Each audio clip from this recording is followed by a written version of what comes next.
India आजकल, सच खबर हर पल।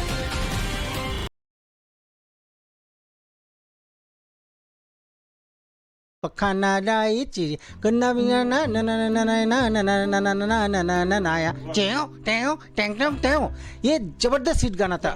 हाँ, औहिदा जानो तन साथियों, अब तुम्हारे हवाले वतन साथियों, कर चले।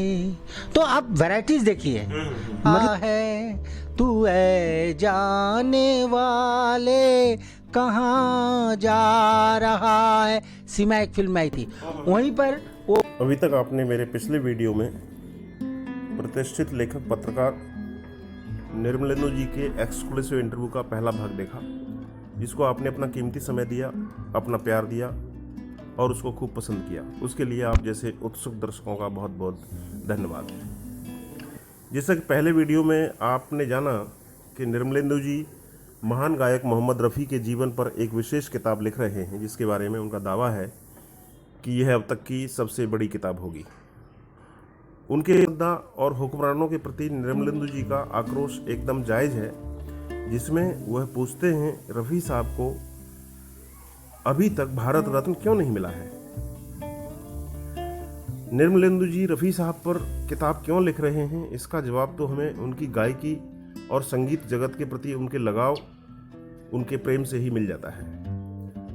वह अच्छा सुर साधना जानते हैं, उनकी आवाज़ अच्छी है, गा लेते हैं अच्छा। पहले वीडियो में आपने उन्हें रफ़ी साहब के कुछ नगमे गाते हुए भी सुना, और इस वीडियो में भी हम उनकी आवाज़ में रफ़ी साहब ही नहीं बल्कि मुकेश और किशोर दा के भी कुछ गानों के अंश सुनेंगे। इस वीडियो में पेश है निर्मलेंदु जी के उस इंटरव्यू का दूसरा भाग, जिसमें आप जानेंगे देश में डिजिटल मीडिया के दौर में प्रिंट मीडिया का हाल, इसके समक्ष चुनौतियां और इसका भविष्य। देश में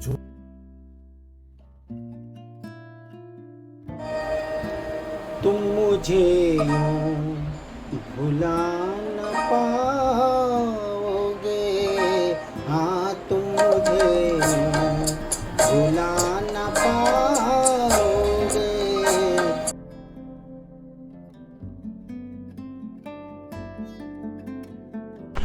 वेलकम बैक। नमस्ते दोस्तों, मैं हूं ईश्वर यादव और मेरे साथ में आज खास मेहमान हैं निर्मलेंदु जी। निर्मलेंदु जी से बात हो रही है उनके आने वाली किताब को लेकर के, जो मोहम्मद रफ़ी साहब पर उन्होंने लिखी है। किताब लगभग तैयार है रिलीज़ के लिए। तो सर, आप बता रहे थे किताब के बारे में और उनके ज़िंदगी के क्या क्या दृष्टांत जो आप शामिल कर रहे हैं इसमें। जी देखिए, सबसे बड़ी बात है कि मैंने एक प्रश्न उठाया कि तेंदुलकर जी को लोग भूल जाएंगे, उनको भारत रत्न मिला, बहुत अच्छी बात है। 10 साल बाद लोग याद नहीं, लेकिन रफ़ी साहब को आज 50 साल बाद भी, 60 साल बाद भी, 70 साल बाद भी याद रख रहे हैं। तो ऐसे व्यक्ति को आपने भारत रत्न क्यों नहीं दिया? मेरा तर्क है ये। हो सकता है कि किसी को कुतर्क लगे, मैं नहीं कह रहा हूँ कि उनको क्यों मिला, मैं कह रहा हूँ उनको मिला, बहुत अच्छी बात है, लेकिन रफ़ी साहब को मिलना चाहिए। सवाल हम अपनी ऑडियंस से पूछ लेते हैं। दोस्तों, आप बताइए, मोहम्मद रफ़ी साहब को ये भारत रत्न अभी तक क्यों नहीं मिला है? निर्मलेंदु जी का और मेरा भी मानना है कि उनके साथ में पक्षपात किया गया है। क्या उनके साथ पक्षपात किया गया है, आप भी ऐसा मानते हैं? तो प्लीज़ नीचे कमेंट बॉक्स में कमेंट करके बताएं और अपने विचार व्यक्त करें, और ये मांग भी करें कि उनको भारत रत्न मिलना चाहिए। अब आपको एक और नाम बताता हूँ, ये सुब्बा लक्ष्मी जो साउथ की हैं, और उनको भारत रत्न दिया गया। लेकिन मैं पूछना चाहता हूँ, आप अपने ऑडियंस से पूछिए कि ये सुब्बा लक्ष्मी को कितने लोग जानते हैं। तो उनको लोग भूल जाएंगे, लेकिन रफ़ी साहब को तो लोग भूल नहीं पा रहे। उन्हीं के गाने, उन्हीं के सब कुछ। जानने का सवाल नहीं कितने लोग जानते हैं, मैं ये आपसे जानना चाहूँगा कि भारत रत्न देने की कसौटी क्या है गवर्नमेंट की, ये जरा मैं बताता हूँ। भारत रत्न देने की जो कसौटी है, वो हमारे पहले तो ये खेल और फिल्म इन लोगों को नहीं मिलता था, बाद में इन लोगों को भी मिलना शुरू हुआ 2003, 4, 5 के बाद। कोई एक सन है, वो सन मुझे याद नहीं अभी। तो लेकिन जो कसौटी है, वो कसौटी के बारे में मैंने बताया। मैं ये कहना चाहता हूँ कि उस कसौटी पर रफ़ी साहब खड़े उतरे हैं। वो तो और ज़्यादा है, बल्कि भारत रत्न मिलेगा उनको, तो भारत रत्न की वैल्यू होगी। देखिए, भारत रत्न तो वो हमारे हैं। मैं एक प्रश्न पूछना चाहता हूँ, अगर वो भारत में नहीं रहते, अगर वो पाकिस्तान चले जाते उस समय, तो वो तो पाकिस्तान के भारत रत्न कहलाते।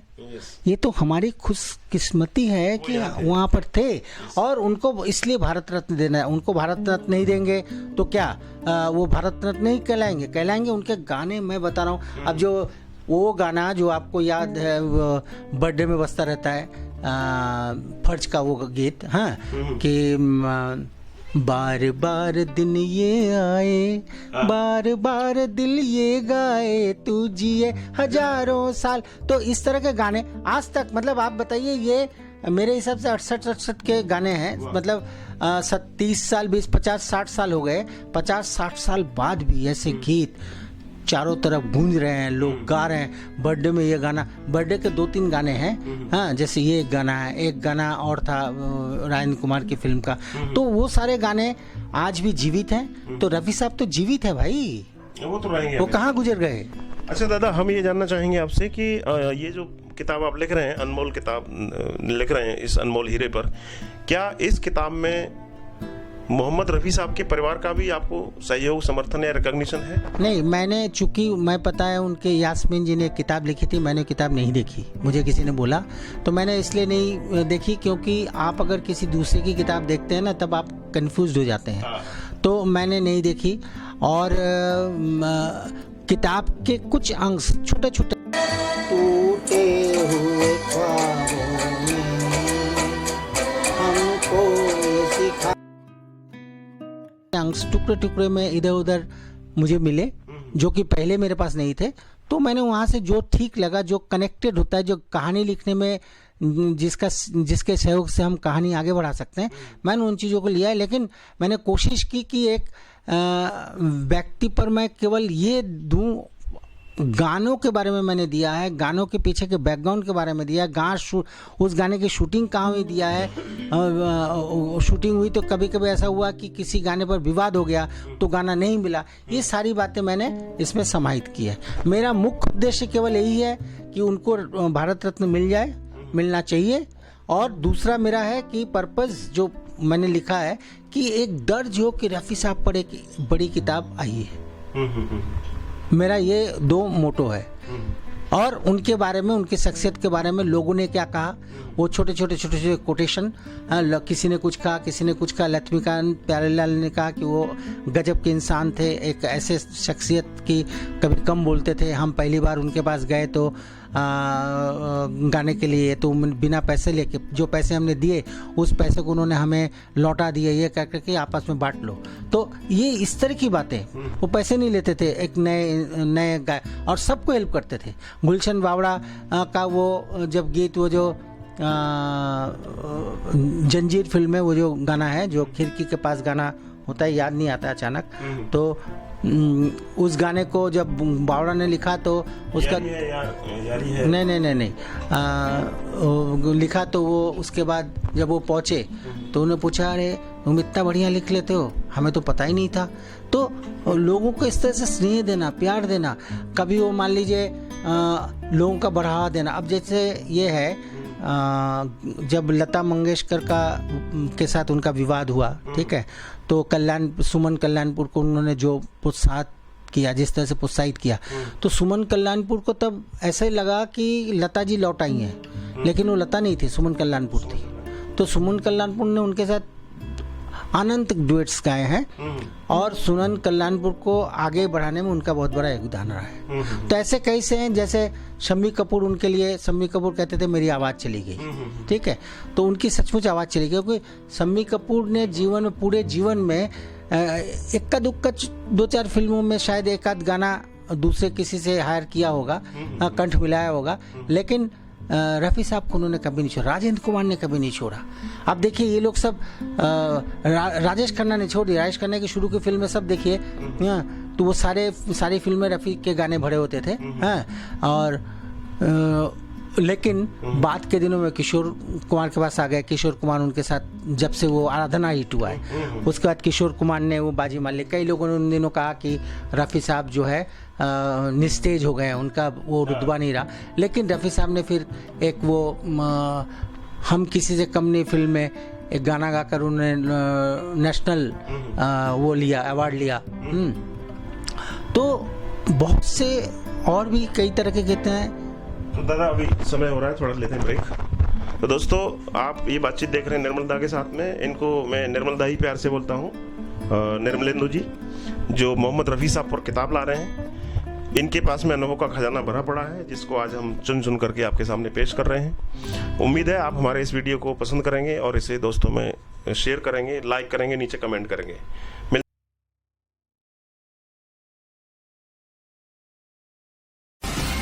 इंडिया आजकल, सच खबर हर पल।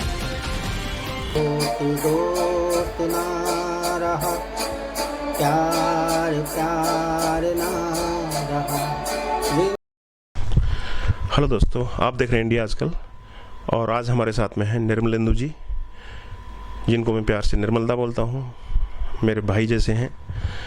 ये पत्रकारिता जगत में पिछले 45 साल से तमाम देश के बड़े बड़े अखबारों में अपनी सेवाएं दे चुके हैं बतौर एडिटर। दादा कौन कौन से अखबार हैं? कोई अखबार बचा है नहीं है शायद जिसमें आपने काम नहीं किया? नवभारत टाइम्स में, अमर उजाला, दैनिक जागरण, दैनिक भास्कर और एबीपी न्यूज़। चैनल में भी काम किया है मैंने। चैनल में न्यूज़ 24 में काम किया, P7 चैनल एक लिया था, फिर उसके बाद चैनल 1 में काम किया और बाकी कई अखबार निकाले लोगों के साथ मिलके। मैं आपको ये बताना चाहूँगा दोस्तों, निर्मलेंदु जी जो पत्रकारिता के बहुत बड़ी हस्ती जिनको कहा जाता है, सुरेंद्र प्रताप सिंह, जिनको शॉर्ट में SP सिंह, जो नवभारत टाइम्स के एडिटर थे। उससे पहले रविवार से उनकी शुरुआत हुई थी ना कलकत्ता में, और बाद में आज तक जो आज चैनल है उसकी शुरुआत उन्होंने ही की। तो उसके साथ में कई वर्षों तक लगातार रहने का सौभाग्य निर्मलदा को मिला है। दादा हम चाहेंगे SP जी को याद करते हुए कुछ। आज मैं जो कुछ भी हूँ वो सिर्फ और सिर्फ श्री SP सिंह, सुरेंद्र प्रताप सिंह, मेरे बड़े भैया, मेरे मेंटर, मेरे पिता तुल्य एक व्यक्ति, जिन्होंने मुझे कभी हाथ से कुछ नहीं सिखाया, बस मौका दिया कि काम करते रहो। उन्होंने करने का जो मौका दिया, कभी मना नहीं करते थे। आपकी शुरुआत कैसे हुई उनके साथ जुड़ने की, और किस कैफियत से आप जुड़े उनके साथ? मैं जब जुड़ा तब मैं उनके साथ स्टेनोग्राफर के रूप में जुड़ा था। स्टेनोग्राफर? हाँ, स्टेनोग्राफर के उनका जुड़ा था। और पैसे की पहचान यहाँ इंसान की कीमत। मेरे पापा ने मुझे कहा था कि वहाँ पर एक अखबार निकल रहा है, आप जाके उनसे मिल लो। तो हम मिले थे, पलथी मार के बैठे थे घर में। अच्छा। इन्होंने मछली भी खिलाई, मतलब नौकरी के लिए गए और मछली खिला दी। हाँ, तो ये बहुत बड़ी बात है, हम कभी नहीं भूल सकते। और ये पापा के लिए हुआ है, पापा का सम्मान था उस एरिया में, क्योंकि इनके जो एक दोस्त थे साव साहब, वो पापा के सेक्रेटरी थे, पापा आर्मी में थे।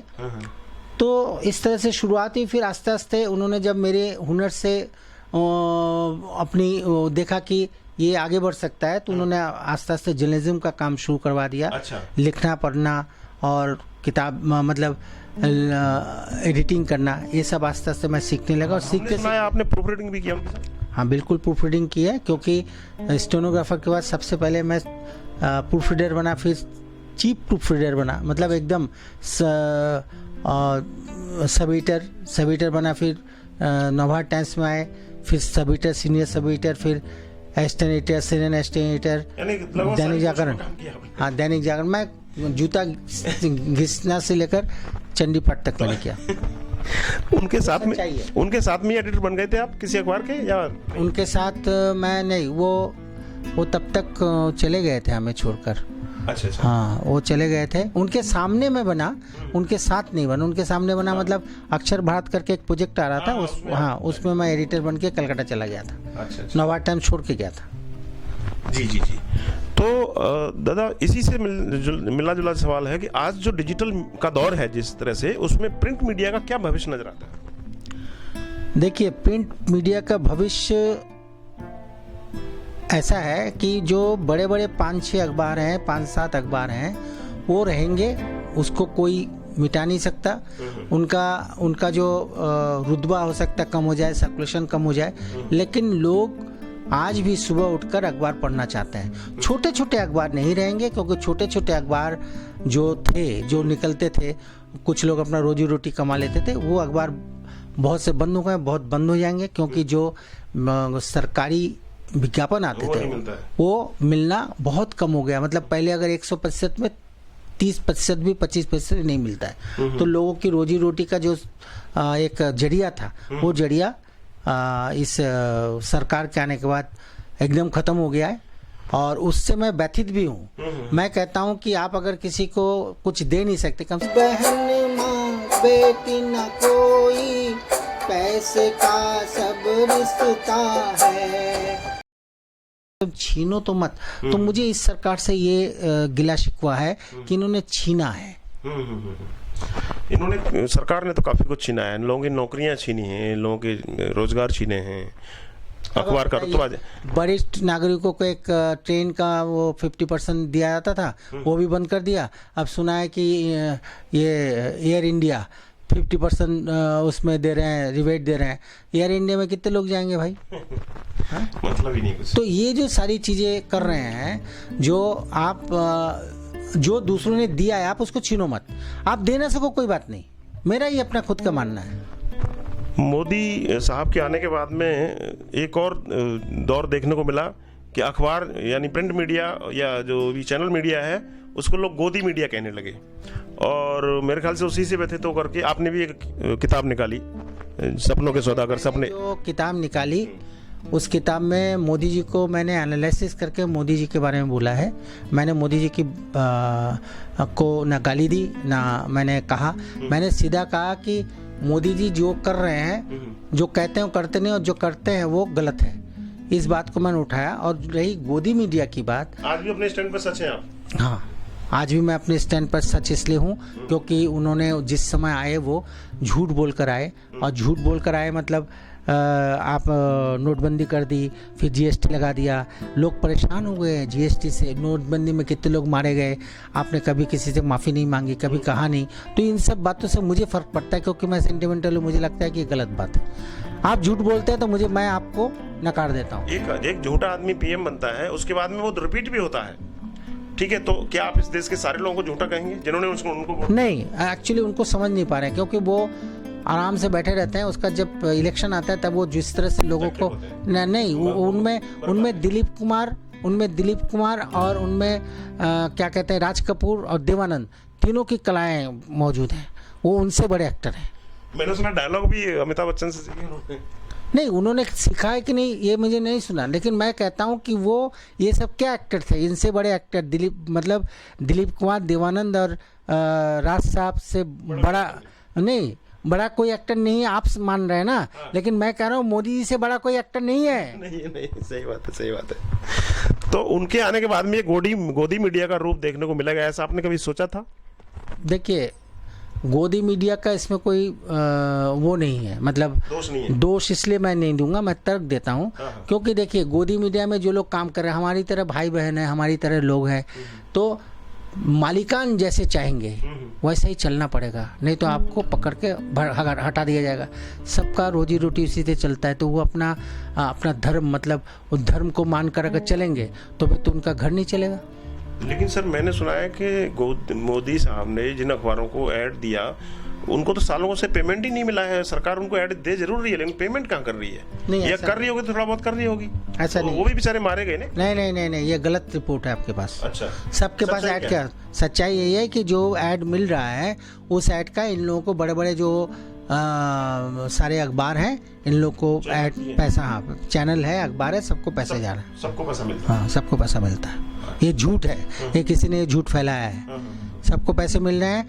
जो छोटे अखबार हैं उनको 2000 अखबार बंद किए हैं मोदी साहब ने, छोटे जो तक। हाँ, 2000 तो मुझे पता नहीं, लेकिन ये मैं बता सकता हूँ कि 1000 से ज्यादा अखबार बंद हो गए हैं। मैं तो खुद 15-20 अखबार को जानता हूँ, और मेरी एक आदत है, बचपन से ही रही है, एसपी सिंह से सीखा है। और वो काम करके मुझे बहुत सुकून मिलता है, और वो काम है कोई मेरे पास आए कि दादा नौकरी चाहिए, तो मैं कोशिश करता हूँ 10 जगह फ़ोन करने की, वो फ़ोन करना बंद हो गया है, क्योंकि किसको फ़ोन करूँगा। सही बात है। हाँ, मुझे बहुत चेंज हो गया। हाँ, मुझे दुख होता है कि मैं इसके लिए कुछ कर नहीं पा रहा हूँ। हाँ, लेकिन क्या करें, वो जब किसी को फ़ोन करते हैं बोलते कि सर ये तो स्थिति है, हम लोग करें क्या, हमारे पास ऐड नहीं आ रहे, हमने बंद कर दिया, हमने बंद कर दिया। तो दोस्तों, ये इंटरव्यू निर्मलेंदु जी का आपको कैसा लगा प्लीज़ नीचे कमेंट करके बताएं। चैनल सब्सक्राइब नहीं किया हो तो सब्सक्राइब कर लें, अच्छा लगे तो उसको शेयर करें। पल पल दिल के पास तुम रह